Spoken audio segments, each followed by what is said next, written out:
En deuxième année à l'ENS, les élèves ont la chance de pouvoir prendre part à des travaux en cadre de recherche que l'on appelle TER et qui consistent en un travail scientifique innovant qu'ils réalisent en binôme sur une durée de 6 mois environ. Pendant cette période, ils sont encadrés par des chercheurs des laboratoires de l'école qui les épaulent pour pouvoir répondre à une problématique scientifique, académique ou industrielle.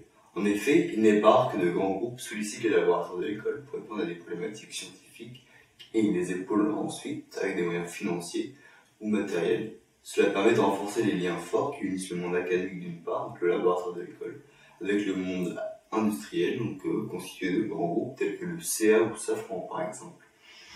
Les sujets de TER peuvent être très divers, ils peuvent être par exemple très théoriques et concerner le développement de nouveaux modèles, ou alors être beaucoup plus pratiques et concerner la mise en place de nouvelles méthodes expérimentales par exemple. Dans mon cas par exemple, le sujet qui m'a très rapidement intéressé s'est révélé être en partenariat avec un industriel, Dassault Aviation. Donc le sujet consistait à développer de nouvelles méthodes de résolution d'équations de la mécanique, c'est-à-dire d'équations aux dérivées partielles, dans un cadre de linéarité un petit peu particulier. Le cas d'application, c'était finalement la simulation de panneaux rhétiques qui constituent certaines parties des avions.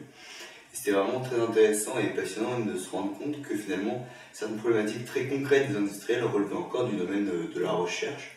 Et c'était aussi très gratifiant de voir que des connaissances très théoriques apprises à l'école pouvaient être mises en application ici pour répondre à un problème concret de l'industriel.